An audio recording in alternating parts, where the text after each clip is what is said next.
Hello everyone, welcome to my YouTube channel. तो आज हम डिस्कस करेंगे Rajasthan court fees and suits valuation act 1961। तो ये एक्ट इम्पॉर्टेंट है अपकमिंग राजस्थान जुडिशरी एग्ज़ाम के लिए। हम एक एक सेक्शन इस एक्ट का डिस्कस नहीं करेंगे, बट जो इम्पॉर्टेंट हैं इस एग्ज़ाम के लिए हम वो सेक्शंस डिस्कस करेंगे इस एक्ट के। तो सबसे पहले ये एक्ट इन फोर्स में आया विद इफ़ेक्ट फ्रॉम 26 अगस्त 1961। सबसे पहला है section 3 which is the definition clause. इसका सबसेक्शन 1 बात करता है अपील के बारे में। Appeal includes cross objections. Subsection 2 of section 3 talks about court. Court means any civil, revenue, criminal court and includes tribunal or other authority having jurisdiction under any special law or local law to decide the questions affecting rights of parties. So this can be an important question for the pre-exam कि court में कौन कौन सी courts आती हैं, civil, revenue, criminal court and also includes tribunals and other authorities having the jurisdiction. Subsection 4 बात करता है कि जो टर्म्स इस एक्ट में यूज़ करी गई हैं बट यहाँ पे डिफाइंड नहीं है, और जो terms Rajasthan general clauses act में यूज़ करी गई हैं और डिफाइंड नहीं है उनका मीनिंग हम CPC से लेंगे।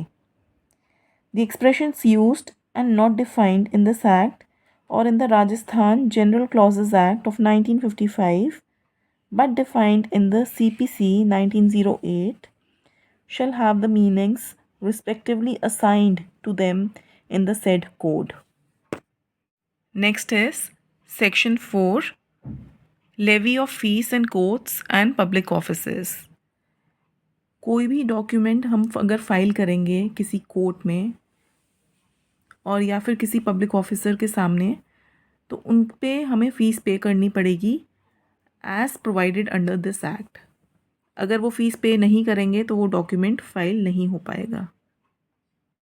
अब सेक्शन 4 का एक प्रोवाइज़ो है which is kind of an exception, जो कि बात करता है कि अगर कोई एक डॉक्यूमेंट क्रिमिनल कोर्ट में फ़ाइल होना है और उस पर आपने प्रॉपर कोर्ट फीस पे नहीं करी है, पर अगर कोर्ट को ऐसा लगता है कि फेलियर ऑफ जस्टिस को प्रिवेंट करने के लिए ये डॉक्यूमेंट को फ़ाइल करना ज़रूरी है, तो ऐसा डॉक्यूमेंट इवन इफ़ उसकी प्रॉपर कोर्ट फीस पे नहीं हुई है एडमिसिबल होगा और उसे फ़ाइल किया जा पाएगा।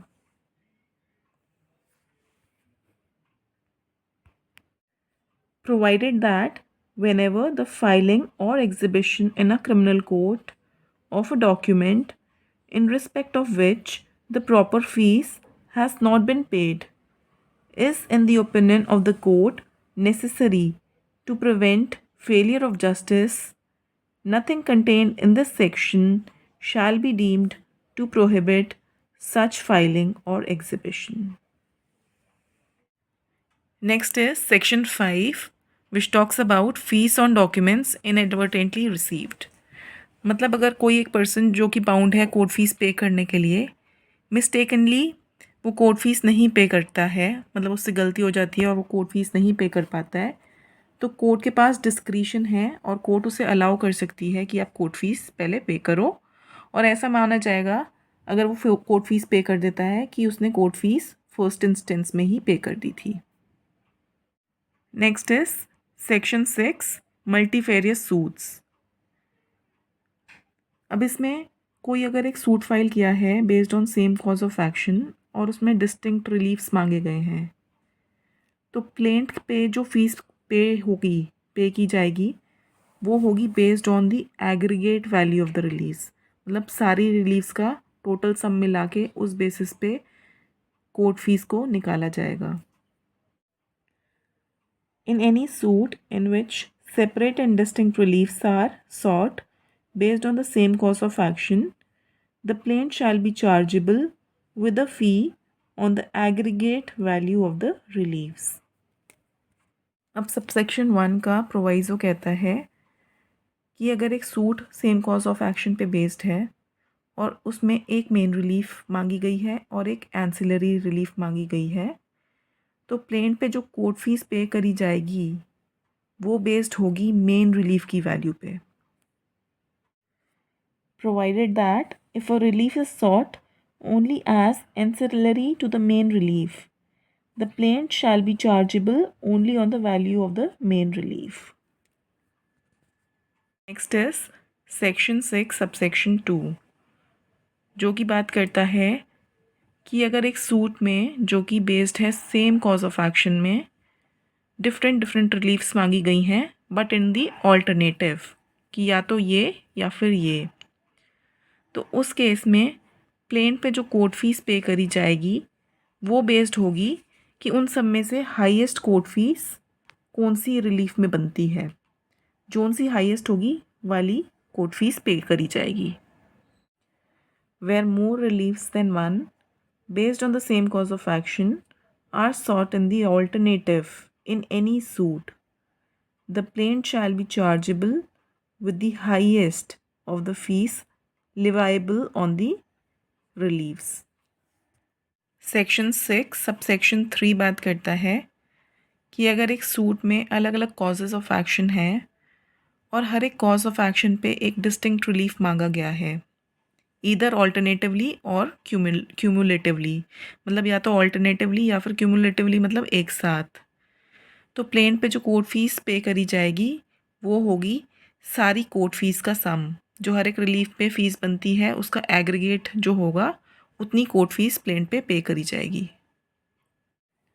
Where a suit embraces two or more distinct and different causes of action and separate reliefs are sought based on them, either alternatively or cumulatively, the plaint shall be chargeable with the aggregate amount of the fees with which plaints would be chargeable under this act if separate suits were instituted in respect of several causes of action. तो अब इसका proviso कहता है कि provided that where the causes of action in respect of reliefs claimed alternatively against the same person arise out of the same transaction, the plaint shall be chargeable only with the highest of the fees chargeable on them. मतलब कि अगर reliefs को alternatively claim किया गया है तो उनमें से जोन सी रिलीफ पे सबसे ज़्यादा फ़ीस बनेगी वो ज़्यादा वाली फ़ीस को पे किया जाएगा प्लेंट पे। Subsection 4 says nothing in subsection 3 shall be deemed to affect any power conferred upon a court under Order 2 Rule 6 of CPC. That is, Order 2 Rule 6 will remain unaffected. Section 6 की explanation कहती है कि suit for possession और suit of mean profits को माना जाएगा कि ये सेम कॉज ऑफ एक्शन पे बेस्ड हैं। For the purpose of this section, a suit for possession of immovable property and for mean profits shall be deemed to be based on the same cause of action. Next is section 7, which talks about determination of market value. Immovable property के case में जो court fees पे होती है वो dependent होती है property की मार्केट वैल्यू पे। लेकिन मार्केट वैल्यू कब? मार्केट वैल्यू तब की जब प्लेंट फाइल करी जाती है, उस टाइम जो प्रॉपर्टी की मार्केट वैल्यू होती है वो कंसिडर की जाती है। Subsection 1 says where the fee payable under this act depends on the market value of any property, such market value shall be determined as on the date of the presentation of the plaint. So now I am just going to read out subsection 2 for you, and there is no need to as such to explain this section because it is very simple and self-explanatory.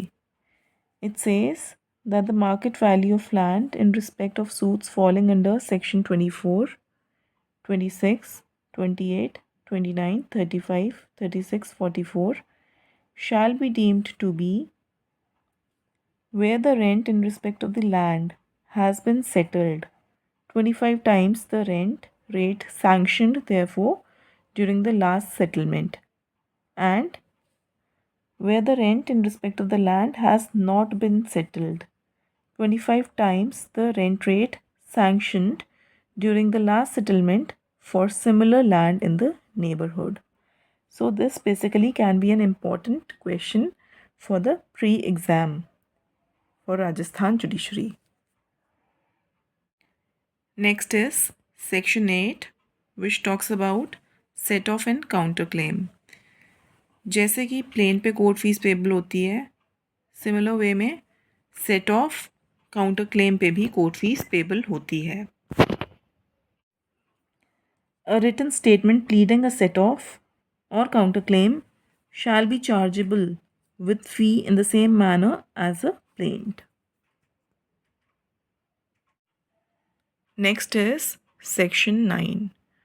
कोई एक document जो कि 2 या 2 से ज़्यादा descriptions में fall करता है तो उनमें से जो हाईएस्ट कोर्ट फीस होगी वो पे करी जाएगी. और ऐसे ही अगर एक डॉक्यूमेंट जो 2 या 2 से ज़्यादा डिस्क्रिप्शंस में फॉल करता है उनमें से अगर एक डिस्क्रिप्शन स्पेशल डिस्क्रिप्शन होता है और दूसरा एक जनरल है तो कोर्ट फीस वो होगी जो कि स्पेशल डिस्क्रिप्शन पे बेस्ड होएगी. Documents falling under 2 or more descriptions. A document falling within 2 or more descriptions shall, where the fees chargeable thereunder are different, be chargeable only with the highest of such fees, provided that where one of such descriptions is special and another general, the fee chargeable shall be the fee appropriate to the special description. So friends, this is all for today. The remaining topics under this act will do in our subsequent video. Bye bye, take care.